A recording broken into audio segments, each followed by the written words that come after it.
Stability at last. It's the Brisbane Lions Fancast. We haven't sat together for a few weeks, Mike, and now that we do, pretty much all the things that we've been talking about for a few months now have all been resolved. Finally.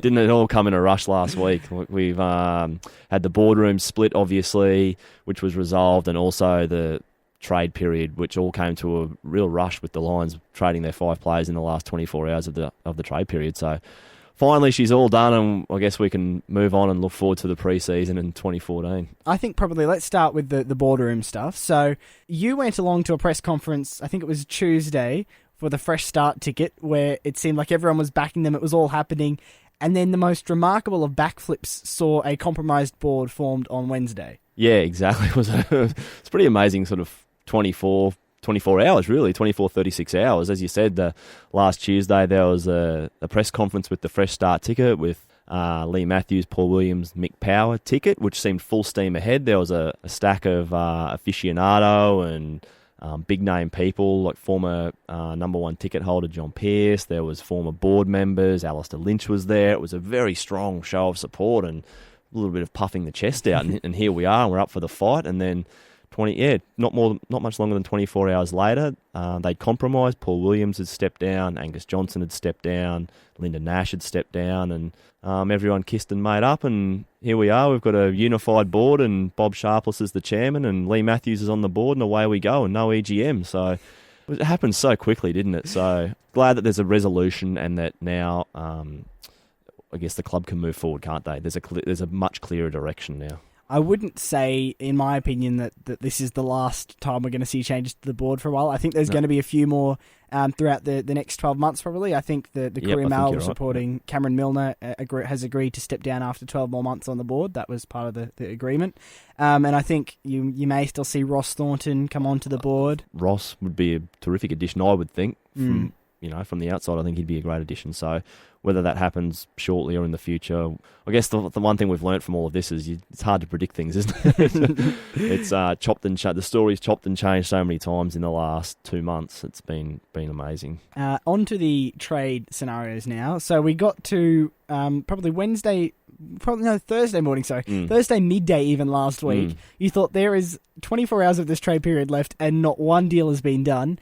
And then it kind of all happened in a flurry. And to be honest, we're sitting here, mid this week, and I'm still a bit reeling from it all about this, coming to terms with the fact that these 5 players are all no longer Brisbane Lions players. Yeah, they've all left, and I think we had a chat before we came on air and recorded the show that you always sort of had a sense that one might stay, or they might be able to convince one. At one stage, it looked like Billy Longer might not get back to Melbourne as he'd hoped, or that, someone might be able to talk around Elliot Yeo, or you just thought there might be a chance of one staying, but it didn't pan out that way. And generally speaking, I think the Lions definitely got unders for a couple of those players. They got a lot of second-round picks, which are generally quite good, but you don't need 5 or 6 draft picks in the one draft. So, but that's what they've got, and I guess it was sort of take what you can get or get nothing. So I want to ask you, Dom, as a supporter and a fan, would you have been prepared to send one of those players to the pre-season draft and sacrifice a pick? I would definitely have been prepared. Yeah. I mean, especially considering the fact that now we're facing a slight list management issue and that we've got too many people if we take all these picks, and that may have been resolved by the time this is put on the website. But I do think that it probably would have been good, especially for future players who... we don't want to have a perception that you can come to the Lions for 2 years and then go back wherever you want to go. You kind of want to suggest, similar to what Lee Matthews did in the, I think, late 90s, early 2000s, when he labelled someone who left as a traitor. Now, that may be a bit full on, but I think you really want to put this perception out there that, no, it's not okay to just say, hey, I want to go back home to this club, send me there right away, to the club who's given you a chance. That's the thing that confuses me as well. Every player says it, and I'm sure that 95% of them mean it. When they get drafted, they'll go anywhere. They just want an opportunity.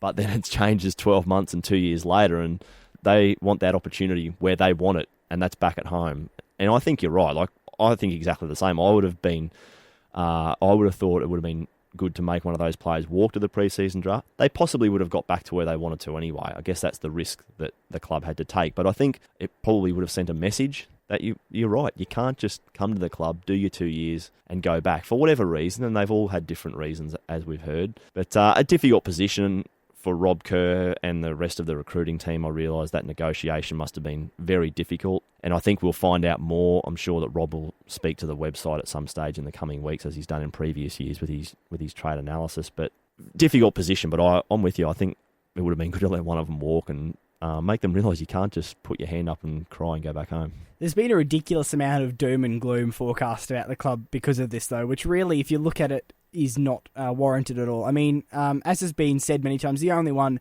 who was really a regular member of the best 22 was Elliot Yeo. And on top of that, we have a bunch of rookie prospects, of late draft prospects, of other kids who, you know, you think will push into the senior team eventually. You talk about people like Clay Beams coming back from an ACL. Jack Crisp hasn't cemented a place yet, but has shown he's definitely got talent. And even Nick Hayes on the rookie list, only 1 year in, and has genuinely shown a lot.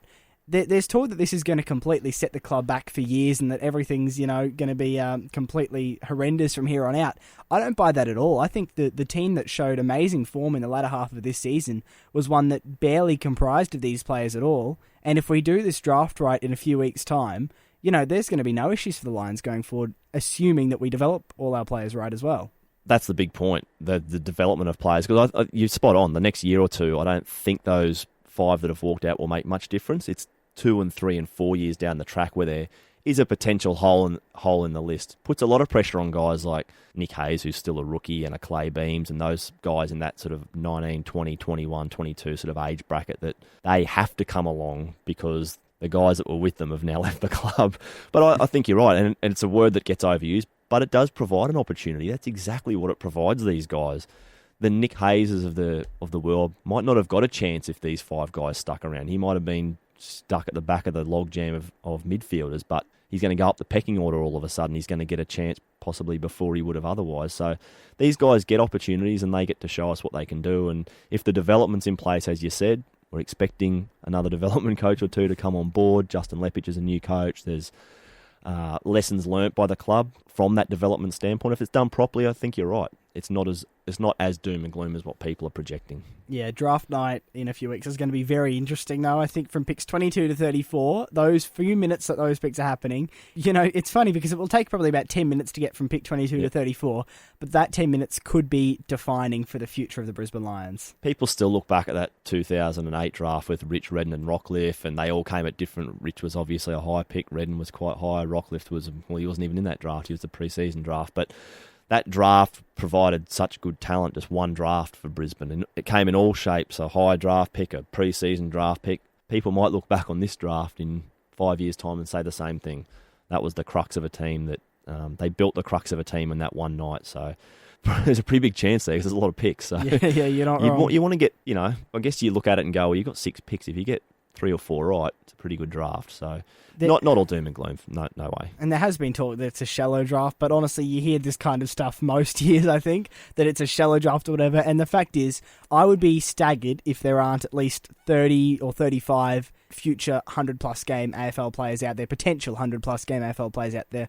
Obviously, a lot depends on development, but I don't think it's a situation where you're going to be picking up, you know, players who really have no talent at all. Yeah, agree. Totally agree. And the thing I think might hurt Brisbane... And it's a big might. There's still a lot of years, and there's other players in the team squad at the moment that might cover this. Is Billy Longer? He was the one big guy. A lot of those other, the Dohertys, Yos, Pollock, Karnezis, they're runners, they're midfielders. I think generally you can find enough of those guys. Longer was a big guy. He was coming in 6 and 7 years behind Matty Leuenberger, so he was the next generation of ruckman. So that's a slightly more tricky hole to fill. But that's still a long way down the track. I mean, Louis got so many more years in front of him, and there's Sam Michael's still in the club. Like, he can develop into that same Longer role. I mean, there's still chances there but I think he's maybe the hardest one to cover, just simply because he's a big guy and they're much more difficult to come by. Yeah, there's the academy prospect as well, Archie Smith, who may well get a chance in the draft or the rookie draft too. He could fill that void too down Absolutely. the track. It'd be nice to see Big Arch get an... I've seen a little bit of him, and very exciting, obviously, coming from that basketball background. Big jump, quite competitive and quite aggressive for a guy that's only picked the game up a few months ago. So he's exciting, and it'd be nice to see him sneak onto the rookie list. Later in the week on lions.com.au, there will be an interview that we've done with Jackson Payne, the brand new Lion. Stay tuned for that. For now, though, that's the Fancast. Bye.